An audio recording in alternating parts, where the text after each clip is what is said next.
Assalamu alaikum rahmatullahi wa barakatuh. Bismillah ar-Rahman ar-Rahim. Alhamdulillah. Wassalatu wassalamu rasulillah sallallahu alayhi wasallam.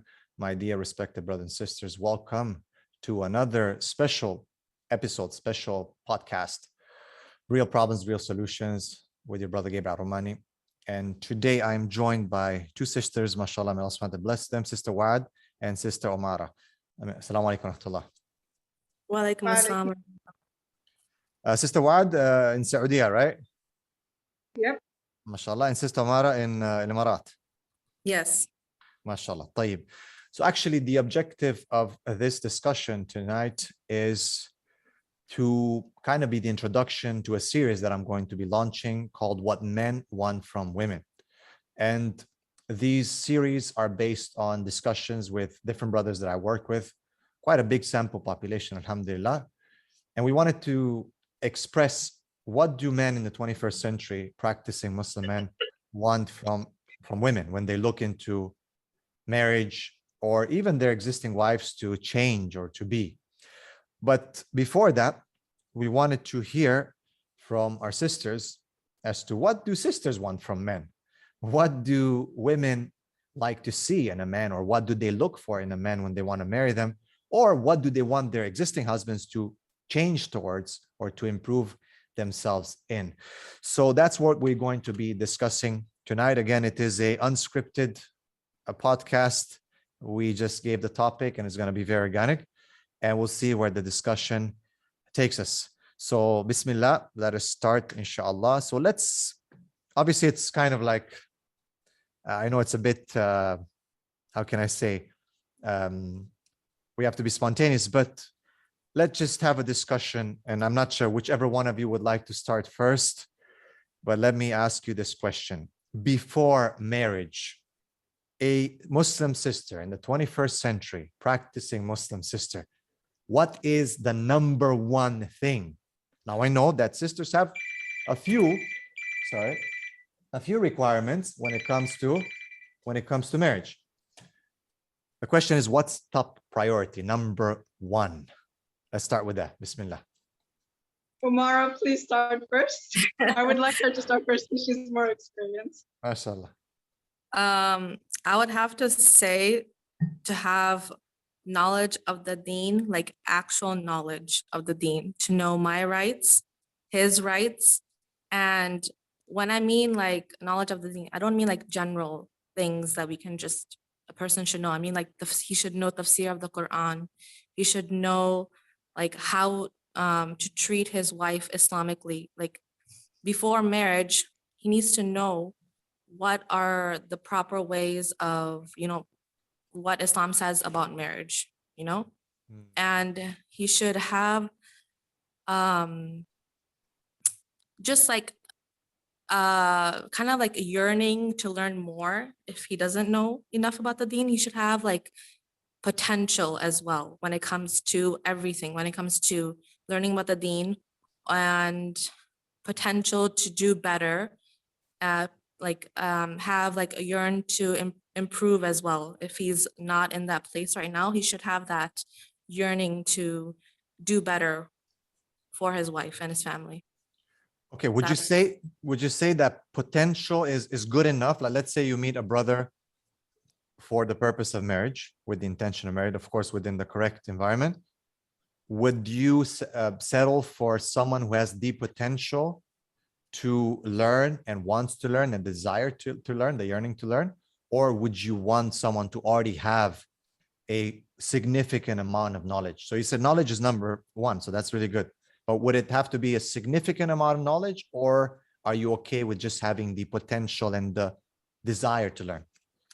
He should have knowledge, but he doesn't need to be an expert in, in Islam. Like I need to see that he's actually taken it seriously. He's taken classes in the past. How I know he has potential is because he's done it in the past and he's willing to do it more in the future. He has to already show that he has some knowledge and he's taken Islam seriously in that way. Like someone only has potential if they actually show they've started the process of learning started taking steps into learning and gaining knowledge. That's what I mean, like by potential. Like he has some knowledge already, and it's a good amount of knowledge, but it's not like a vast amount, He's not like a specialist in a specific field. Yeah. Doesn't have to be like an alim or something like that. Yeah, But he exactly. should be someone who's grounded in knowledge to know his rights, your rights, responsibilities, and so on and so forth. Yes. Now, Sister Wad, what's the priority for you?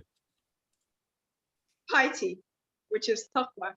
Okay. Because I think even, Sister Omara said knowledge, which I think is also very, very important, right?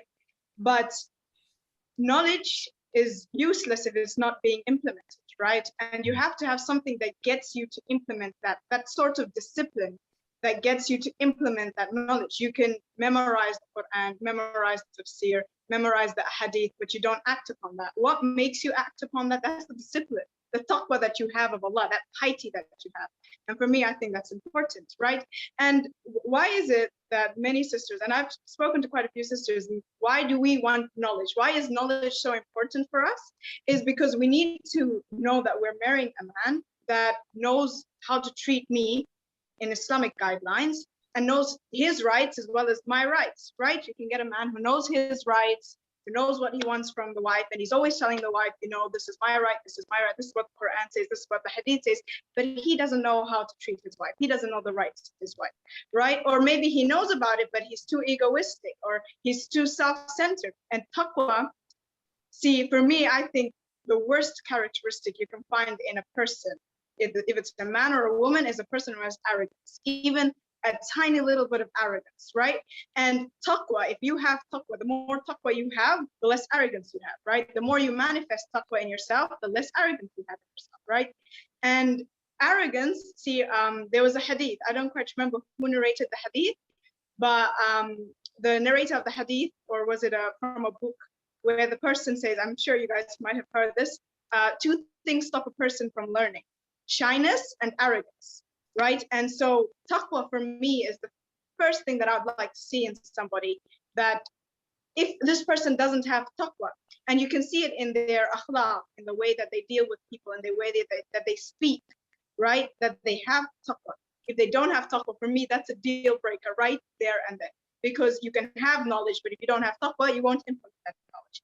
You can have money, but if you don't have taqwa, you can go and be unjust. You can have all the things that I want in a man, but if you don't have taqwa, it can lead you astray very easily.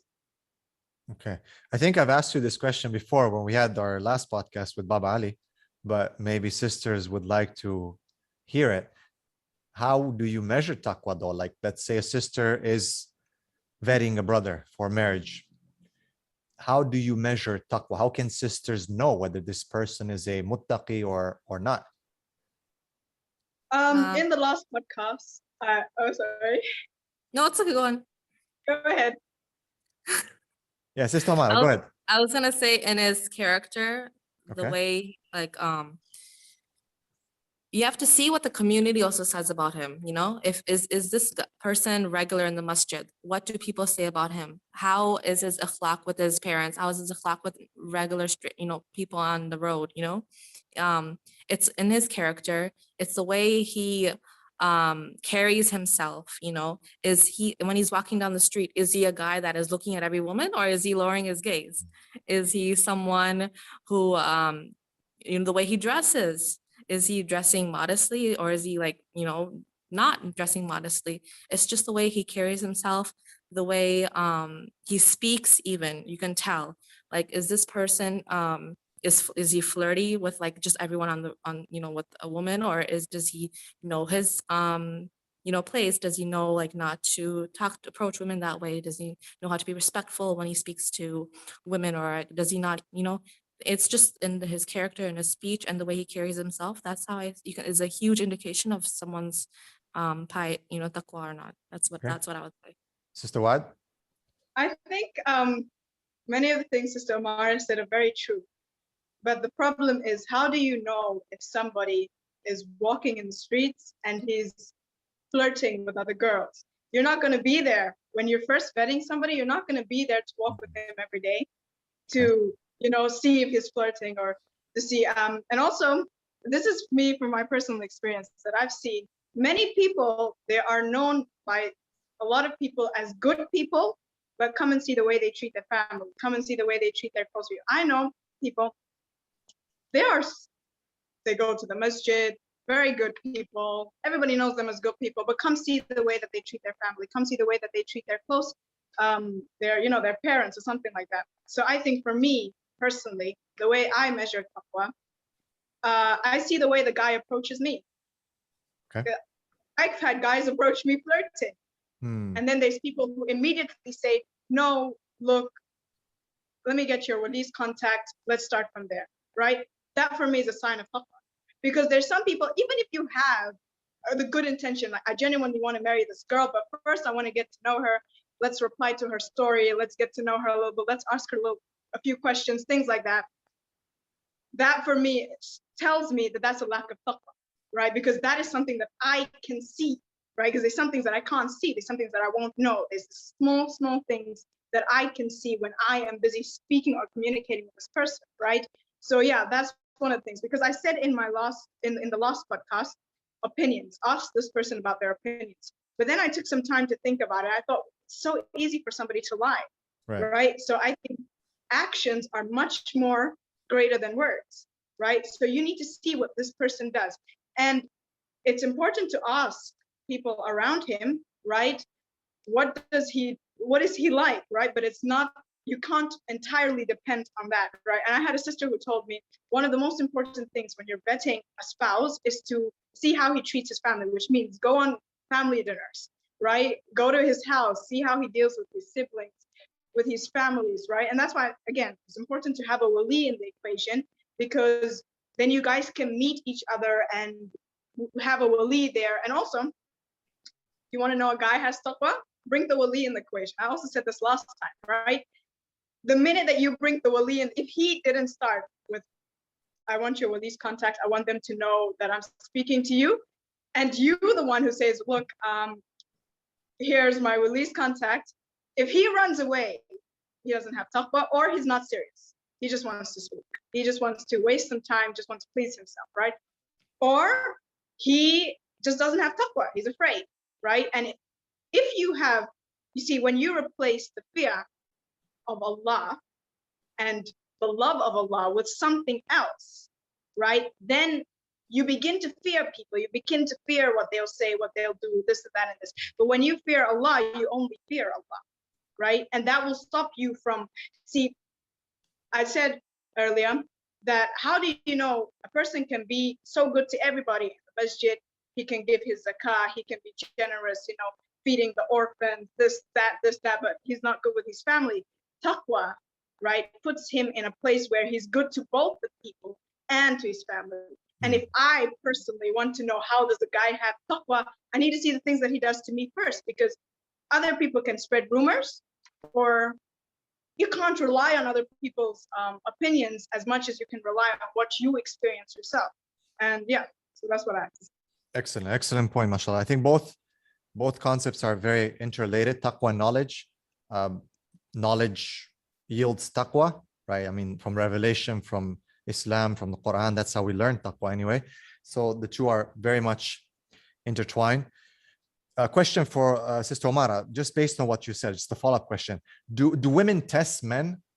Do the sisters test men? So you said you got to check whether he lowers his gaze or he's going to do that. Let's say, as Sister Wad explained, if there's a wali involved and maybe the two get together with the wali or whatever, the family, would a woman put the man in a situation where she tests him to see, does she look, does she kind of like check out different situations to see how he reacts? Like they're walking on the street and there's maybe a beautiful girl passing by.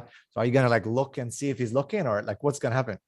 Yeah, I think that's definitely true, because women aren't satisfied unless they've seen it themselves. Like, I definitely do think women test women. Women test men in different situations, and like, we can't think of things on top of our head, but if we're part in a certain situation, like we'll see if he's, passed the test or not, because that will satisfy us when we've seen it with our eyes.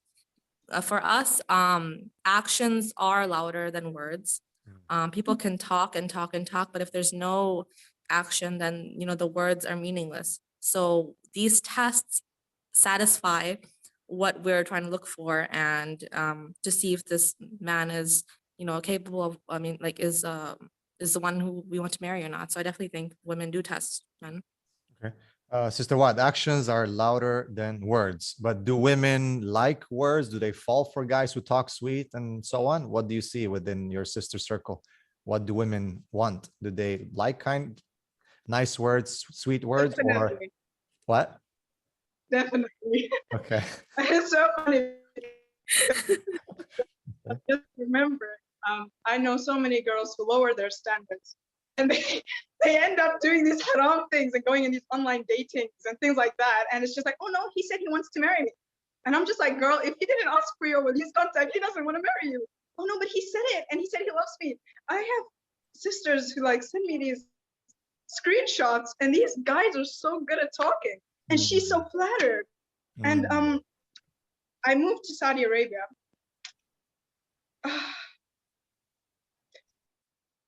I go to an all-girls school. In Saudi Arabia, it's different. In South Africa, I was going to a co-ed school, but here it's separated. And I'm hearing from my friends the things that are going on, on Instagram and things like that. And these are young people, right? These are 15, 16, 17, 18-year-old people. And they are literally doing haram relationships, sending each other inappropriate pictures, things like that, based entirely on speaking, just empty words, right? And it's because we women, or we girls, I'll say girls because the older you grow, the more experience you get, but the girls right now that I know, they don't know how men think. They think the moment a man gives you attention means he likes you, means you're the one for him. And you don't know, he might be speaking to so many other women, so many other girls, right? But because he's giving that attention, because women love attention, right? And it might sound wrong or no, but the fact is that we like attention. Like, we like to hear words that satisfy us, that validate us. And so men take advantage of that, right? That's why we do like words. But I think the more woke or the more conscious you are, the more intellectual you will realize or recognize the importance of actions over words. And because you will learn that about empty promises, about lies, about all these type of things. But I think from what I've seen, right, girls get so excited by words, and it's not something that's good, right? I think it's important that you look at the action of a person before what they say, because they can say anything, right? But I've seen so many girls who do so many wrong things because of what guys say and because guys give them that attention. So yeah, it doesn't have an effect. It's not that it's a good effect. Okay, so can we say then, as the title is, what do women want from men? Can we say that women want attention? Is that something that is important, Sister Mara? I agree it is, especially from their husband. They want attention, That's how they know a man is interested in them, is when he gives attention.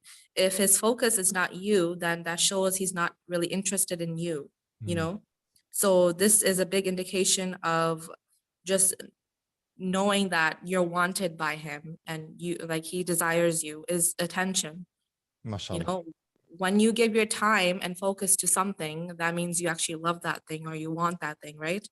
So when a man gives you attention, especially when a husband gives you attention, that shows that he cares about you, that he values you, that you're important to him, you're his top priority. So that is definitely a very important thing for women, and also to be valued by him, when he gives attention.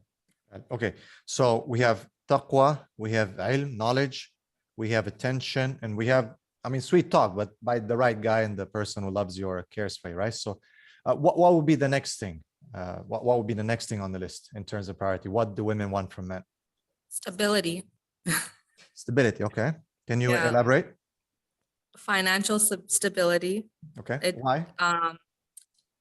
But it doesn't mean he needs to be an extremely wealthy man, because when you know the Deen, especially as a woman who knows the Deen, that risk comes from Allah. His risk is written and yours is written. And also marriage brings barakah and increases that as well. So as long as he can provide the basics, you know, like shelter and food, like whatever Islam requires, the basics, and he has a job that is stable, you know, it's not like he's going here working, he's going there working, like something that is just stable, you know, that it can increase over time or it can get better over time. Someone who can take care of you, you know, stability in his wealth, stability in the way he treats you, and just in knowing that he can take care of you and you're provided for. I think that's extremely important. But it does not mean he needs to be like this wealthy man, just like someone who can provide the basics, because truly marriage brings barakah in risk, and also your children, when they get born, they also have their own risk. So, you know, it just, there's so much barakah in marriage, and the wealth grows, I would say. Would you say that a woman would marry a man who's not as financially stable, or from a family who's not as financially stable as hers? Or let's say, for lack of better words, would a woman marry a guy who's poorer than her? I think it depends on the man. Okay. I think it depends. It's not gonna be same for every single woman or man. If the woman can see that the man has like exceptional character and he's like, he will treat her better than someone who has a lot of wealth, you know? Because at the end of the day, she does want someone who's stable and like, but she doesn't want to be treated badly either, you know? Right. There are situations where a man is wealthy, but he won't give her any attention. He's just busy with his work all the time, you know? He won't treat her as well. But there's another situation where the man might not be as wealthy, but he will treat her like a queen, you know, and treat her and give her her rights. So honestly, it depends on the man and the woman and the situation. It's not going to be the same for everyone. Right. Sister Wad, what do you think about this question? I think from what I know, first of all, what Sister Mar said is very true. It depends on the person himself, right? Because you can find somebody who has ambition, right? For me personally, like for example, if I had somebody who was working and, for example, he started his own business, and it's not something that's big. He's not a millionaire or something like that. It's not like, but I would choose that, a person who's experienced, right, than a person who grew up in a wealthy family and has been given everything on a silver plate, right? And he's wealthy because of that, right? Why would I choose that? Because experience. I need a person who's experienced, who knows how to deal with people, who hasn't just been given everything in a silver plate, right? I need a hardworking man. And how do you know if a person's hardworking? Is a person who struggled in the past, right? And you might find in the future that Allah will open the doors for this person, right? But for me, I think stability is important. That this person can cover your basic needs, it is important. But there's also some cases where a woman, she's rich, say, she has money, so she doesn't really need a financial backbone, Okay. right? But she needs does that happen though? Like, does that happen? Do you find that among sisters where they're like wealthy? I know somebody who did it.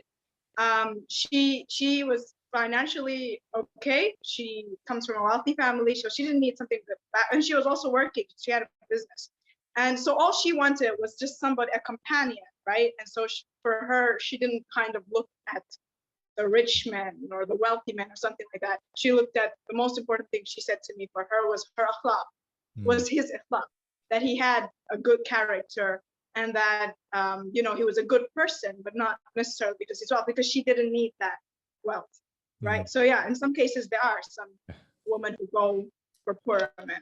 Okay, and so let's say you have a brother who is kind, nice, and everything, but he's poor, and then you have a brother who's kind, nice, and everything, but he's wealthy. Which one would women choose?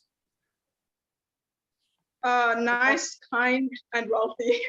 Yeah. Okay. Yeah, especially like if she is not providing for herself, then she would choose the wealthy one, you know?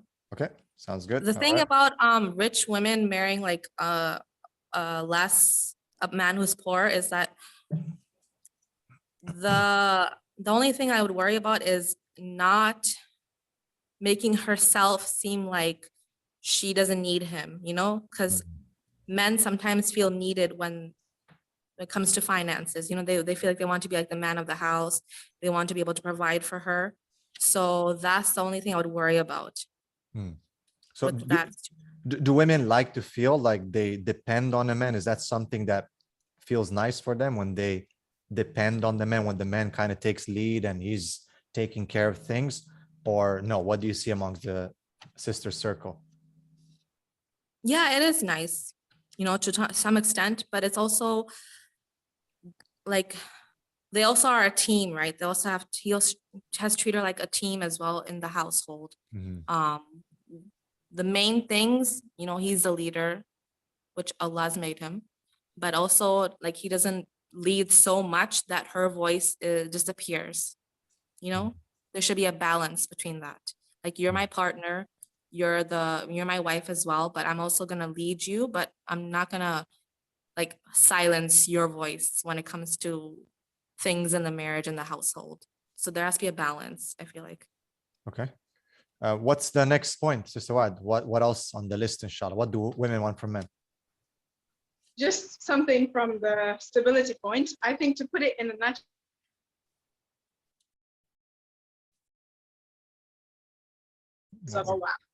Sorry, Sister Wad, can you repeat that? Because we lost you there for a minute. Right? Sister Omar, you can hear me, right? Yes. Okay. Point of stability, right? That we want stability. Can you guys hear me? Please. Yeah, could you please just wait. I just want to fix the internet. Wait. Can you guys hear me now? Now we can hear, yes. Yeah. And we lost you.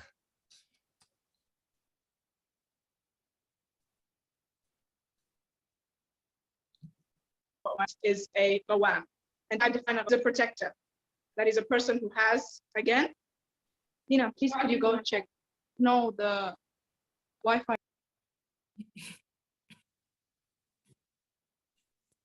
All right, Sister Omar, next point. Tell us, Sister Wad, join us. What do you think? So we talked about taqwa, knowledge, protection, kind words, stability. What else would be important? What do sisters want from brothers? For me personally, I would want someone who knows the difference between his culture and Islam.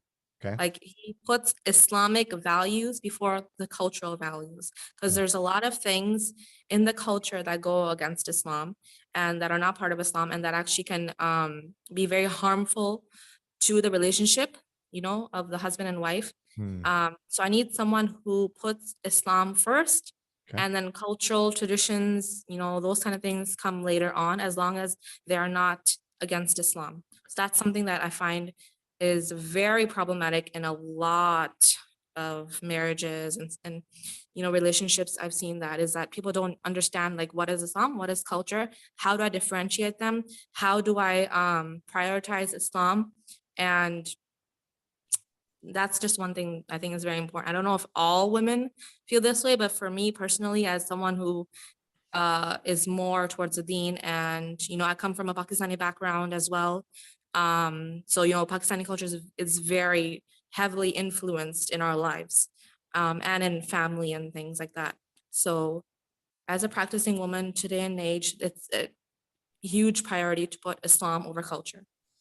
Mashallah, mashallah. Sister Wad, you had a point there before you got cut off. Sorry about that. So on the part of stability, to put it all in a nutshell, I think what I define that as is I would want a qawam. And I divide the characteristics of a qawam into four. Number one is a protector, a person who wants to protect me, who has that protective ghira, which we should not confuse for egoism or insecurities, right? A person who just generally is concerned for me, right? Number two, a maintainer, like this is where stability comes in, a person who can provide for me, right? Number three, iman.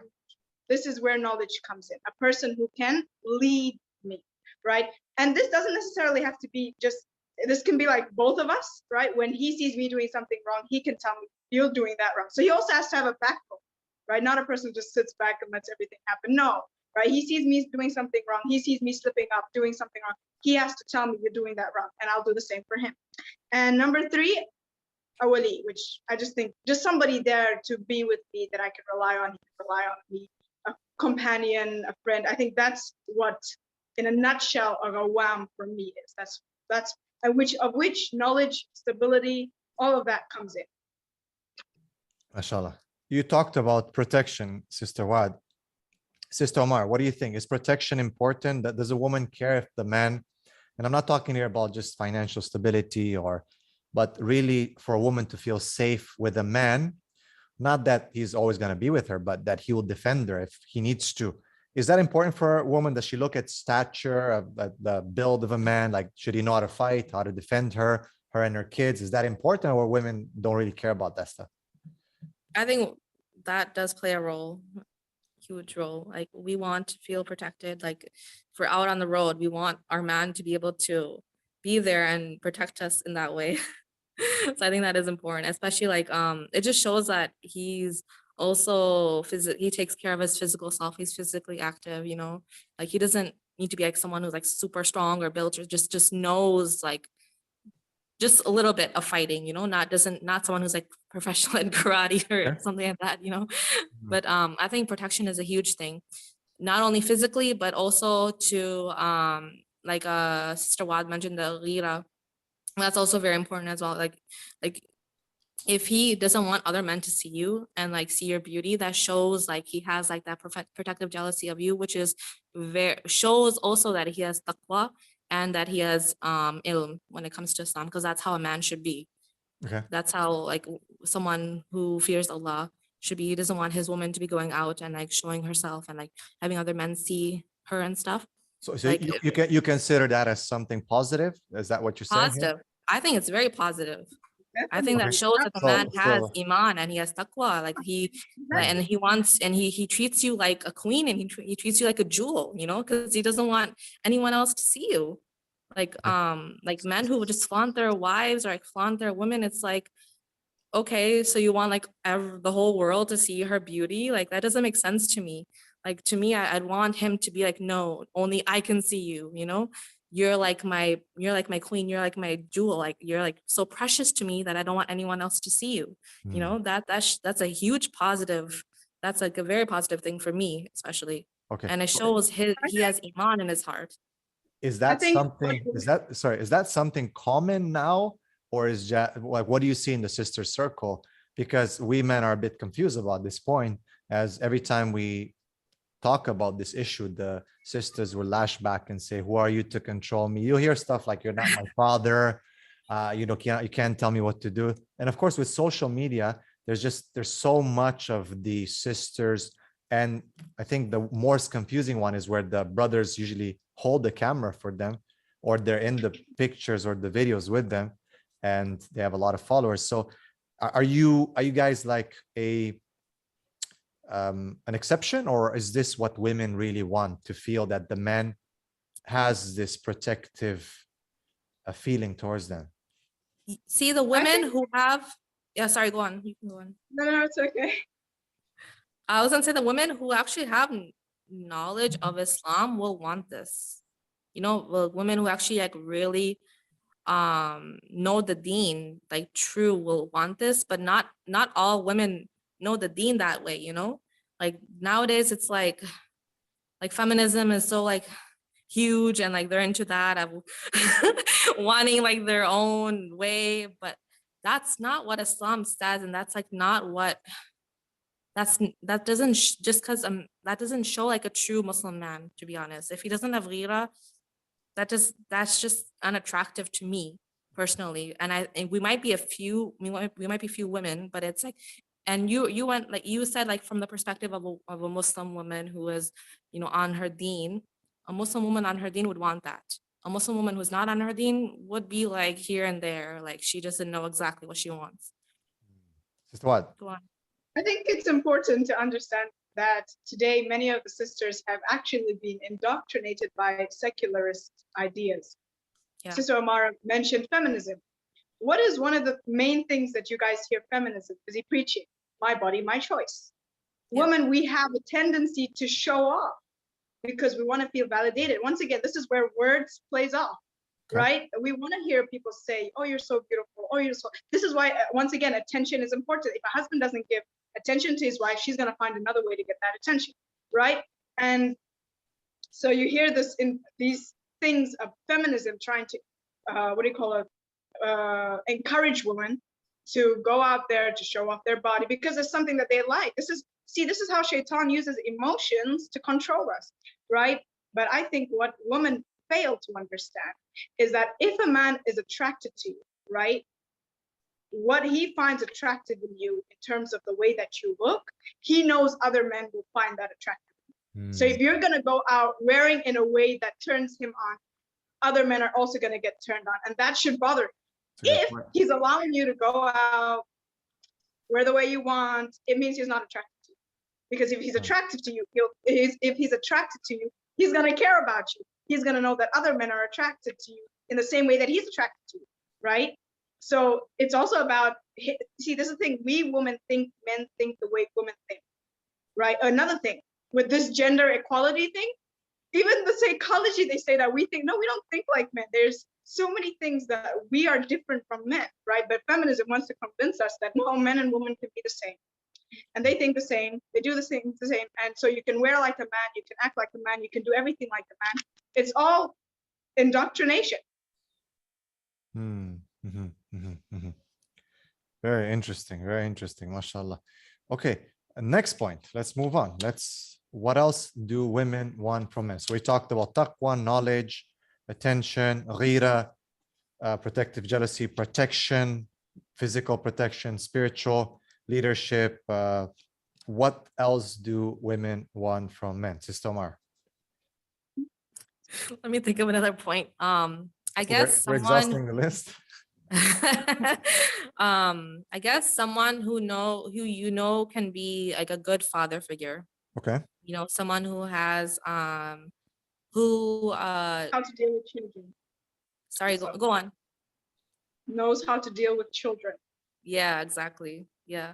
Or even if he doesn't know, like he's still like has that loving nature towards them, you know, like because I know when I first became a mother, I didn't know how to become, like I don't know, like you're not taught how to become parents, right? You learn over time. So someone who can see himself being a father and like wanting to teach his son this and that, you know, and has a loving nature towards children. I think that's very important.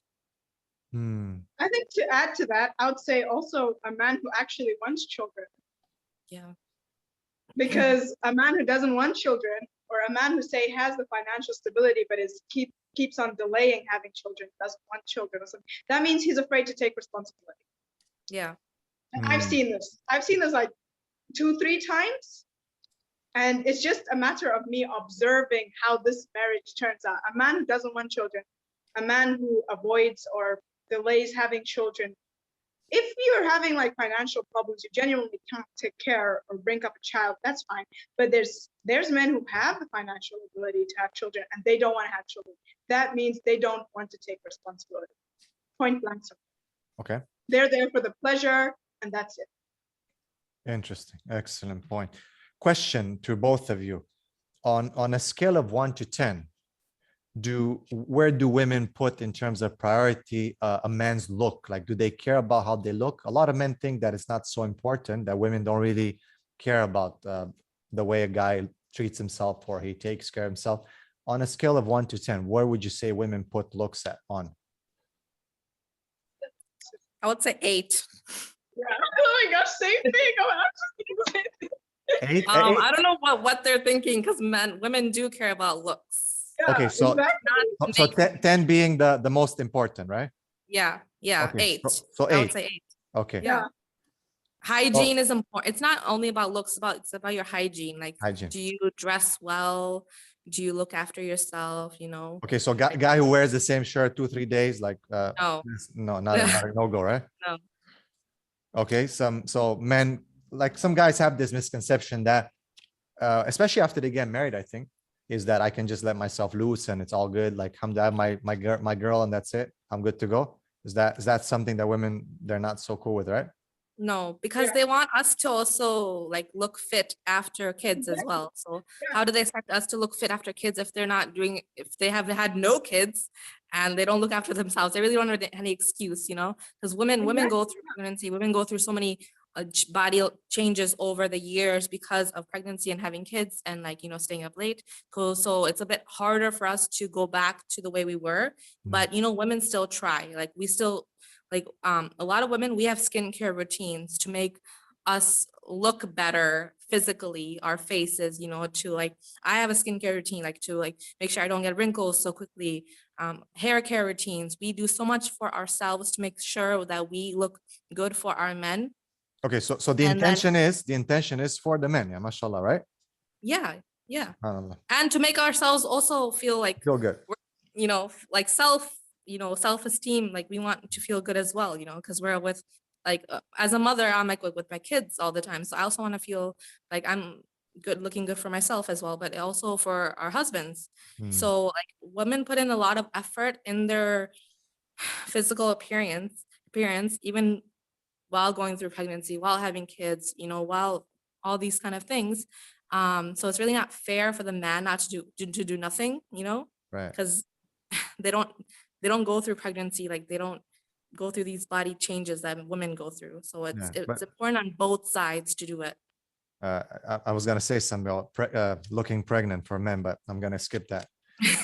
We're just gonna avoid that. It's gonna cause problems. But okay, cool. So Sister Wad, anything you want to add to with regards to, so women do care about looks. It is important. Not the Definitely. most important, not number one, but it's up there. Yeah. Okay.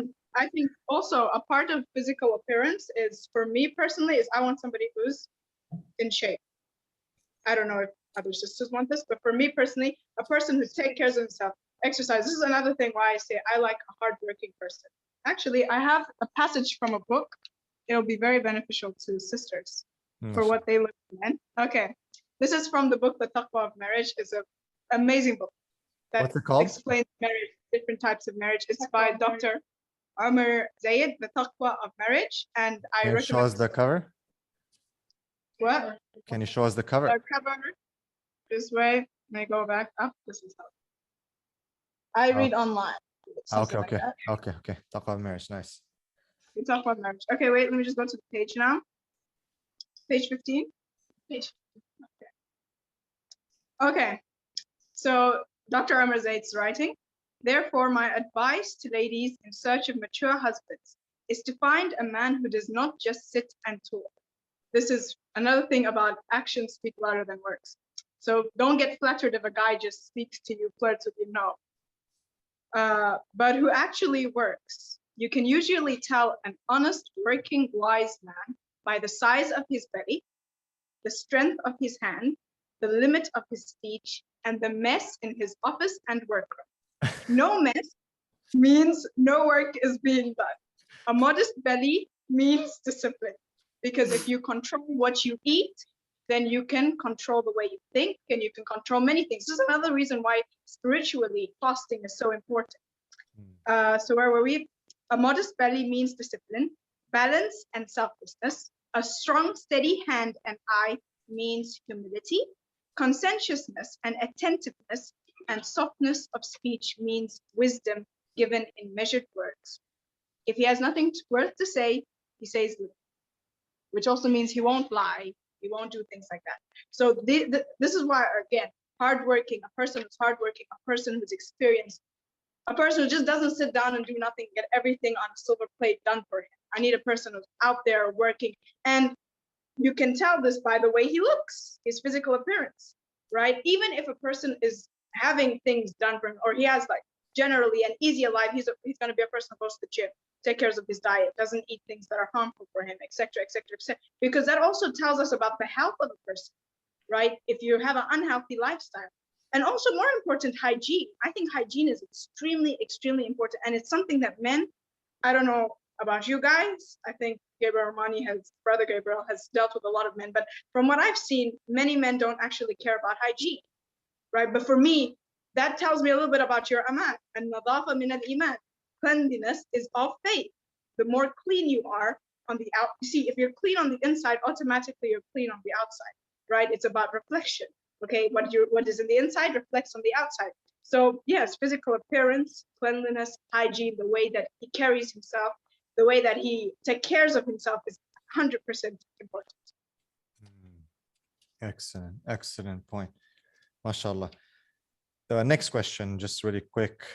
Do women want to spend a lot of time with their men? Is that something that they look for in a man, a guy who's going to stay at home a lot?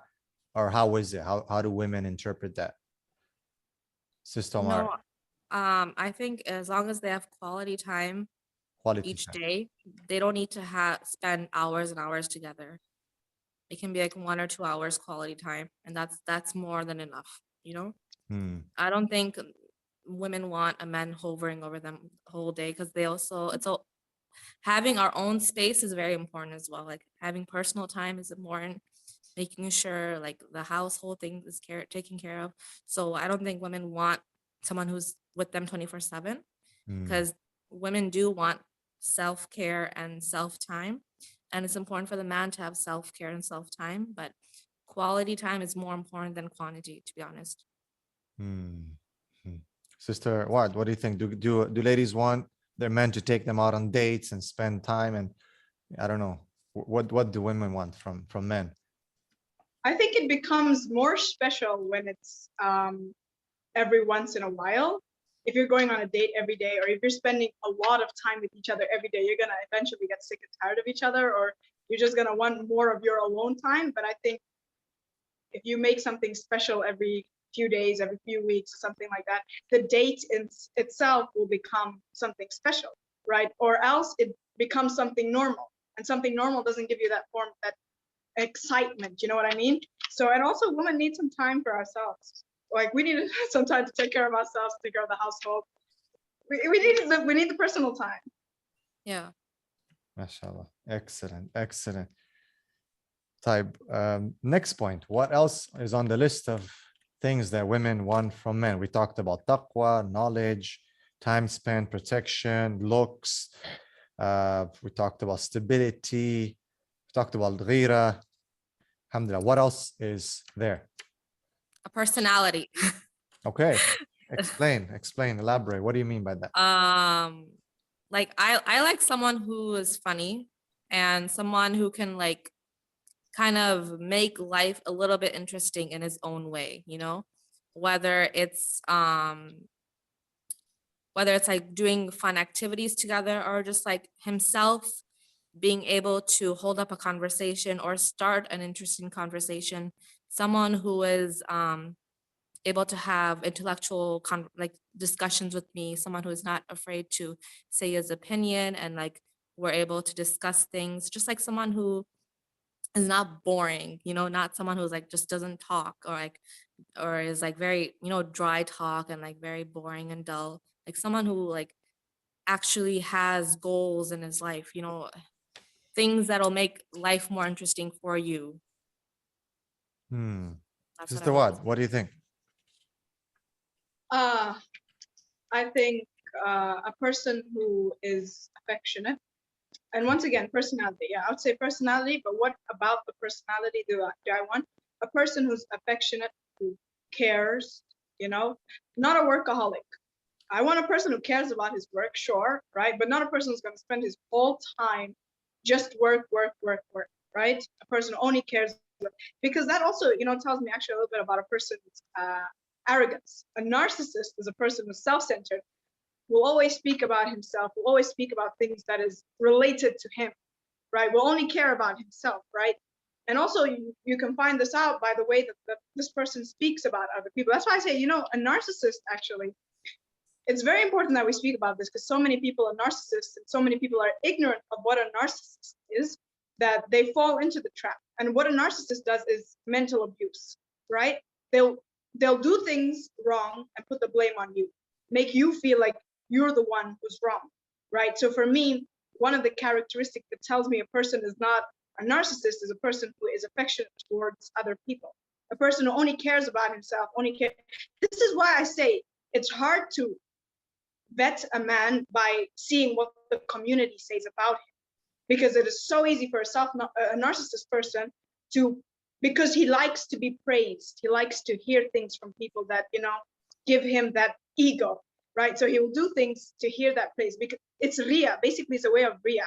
You can go and give zakah. You can go and donate to the masjid. You can go and do so many things, go pray and fast. Everybody knows you do that. Oh, you're such a guy. He comes to the masjid all the time. But his intentions are not pure, right? And so the way a person treats another person tells me a lot about, when I say selflessness, I don't mean a person who doesn't care about himself, only cares about other people. Because like I said, this is the same thing. A narcissist can be a person who cares about what other people say, but I mean a person who genuinely cares about himself and also cares about me, cares about other people, treats other people well. SubhanAllah, I was busy reading a book, and the author explained to us how do you know why were most of the prophets shepherds? Many of the prophets had to deal with animals, because if you can deal with animals who are ignorant, who are, it's like dealing with mentally ill people. Like, you have to have the sabr, the affection, the ability to have empathy, right? That a person who is a narcissist, who is arrogant, who only cares about themselves, that's their personality, will never be able to deal with either an animal, neither a mentally ill person. They don't have the sabr, and they don't have the empathy to do that. So of personality, empathy, affection, a person who cares, those are important. And also a person who has a backbone, right? A person, for example, I think about this. A person who is controlled by other people, mostly if they're controlled by their families. This is culture-wise. See, this is why, again, I need a Gawa, a masculine man who has a backbone, who takes the decision. Not a person who sits back and lets other people do the things for him and things like that. This is, and again, I'm going to say this again and again because it's so important. Experience is important. Experience in work, experience in so many things. A person who's given everything on a silver platter, nope. There's so many things wrong about that.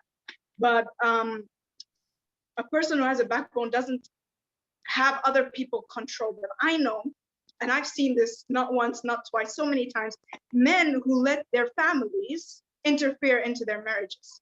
That is so destructive, right? If you're receiving advice from one of your family members or something like that, that's it. But don't let them take the decisions in your family. Do this with your wife, do this with your children, things like that. It's no, that is just it's a terrible thing for any woman to go through.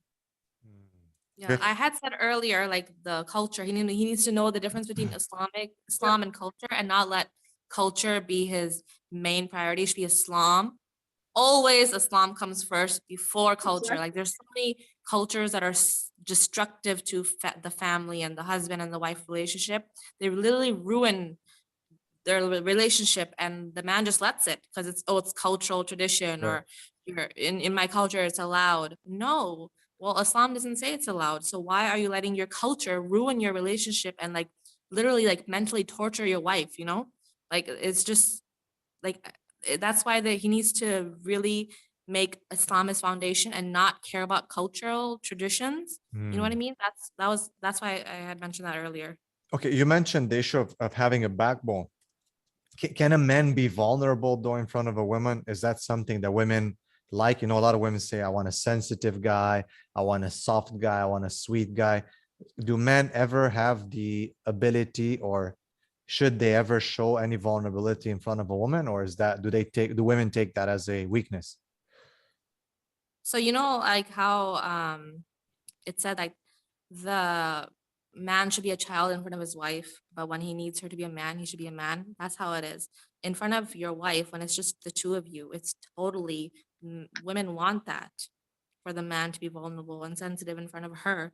But when he needs to have the backbone, he should have the backbone, in front of other people, in front of his family, in front of society. Like, when he needs to be the man, he should be the man and have that backbone.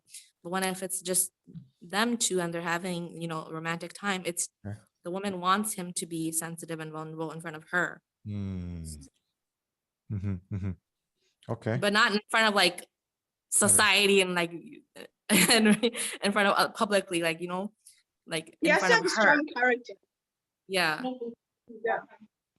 Okay. On that point, another question comes in. Do women usually marry, do they want to marry an older guy or a guy that's equal to them in age or someone younger than him? What's the preference of women usually? For me, it doesn't matter. But nowadays, I'm seeing it doesn't really matter as much. Mhm. Before, I feel like women wanted an older guy. Okay. But nowadays, I feel like it doesn't really matter as much as long as the guy has all her criteria and everything that she's looking for. Age, I've seen it has not really mattered that much nowadays. But for me personally, like it does not matter for me as long as the guy has everything that I'm looking for. Okay. So you would like, if a guy is like 5 years younger than you, it's not a problem? I wouldn't mind. Okay. Sister White? Well, speaking right now, a guy 5 years younger than me would be 12 years old. But SubhanAllah.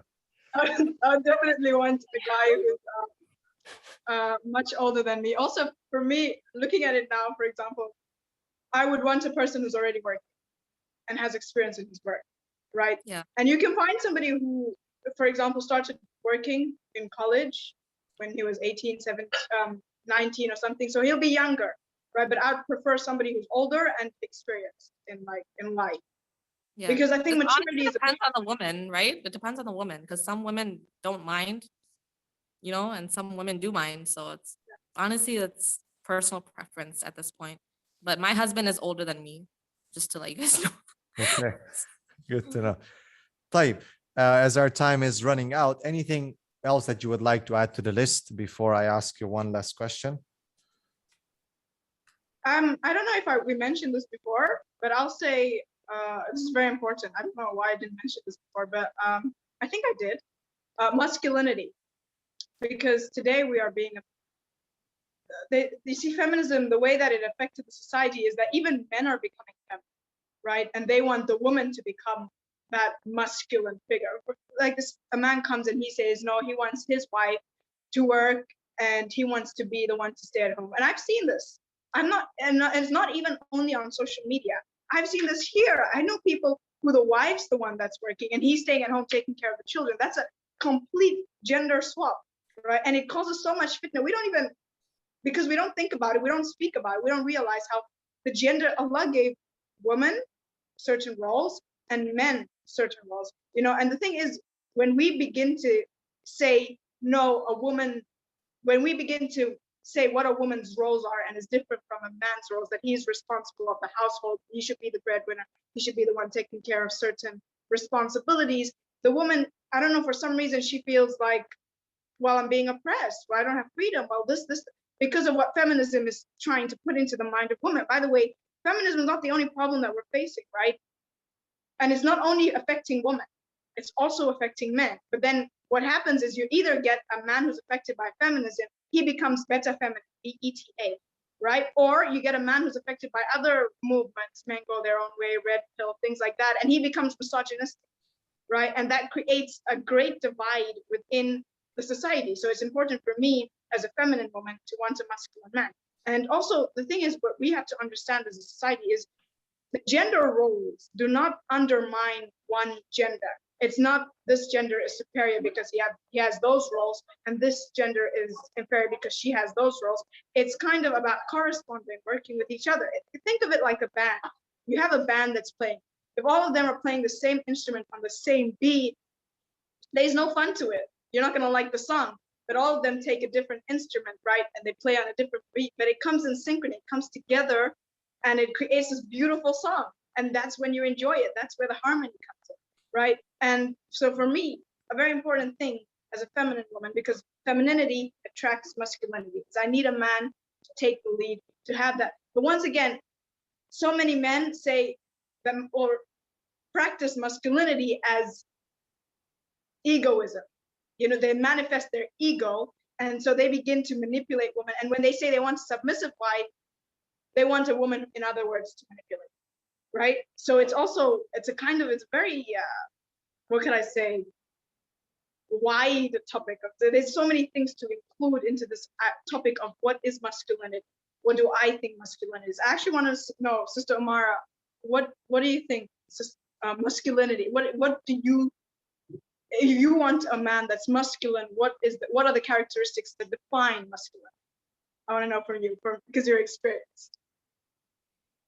So someone, like, I feel like our Deen is so perfect. It literally defines a masculine man, like what he should be. Okay, someone who has ghira, someone who is protector of you, someone who is as the maintainer of the household, someone who is financially stable, someone who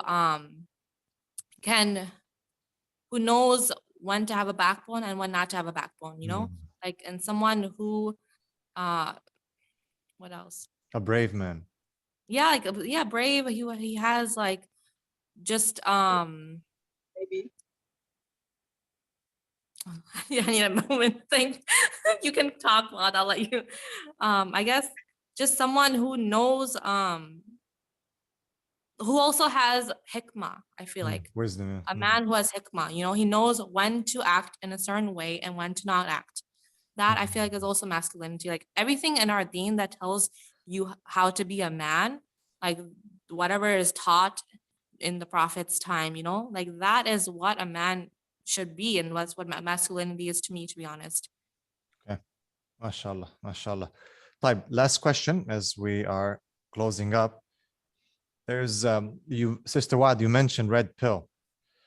There's a lot of confusion when it comes to red pill, but there's a statement that echoes from red pill and from some writer, and it basically goes something like this: women marry men with the hope that they will change, and men marry women with the hope that they will never change.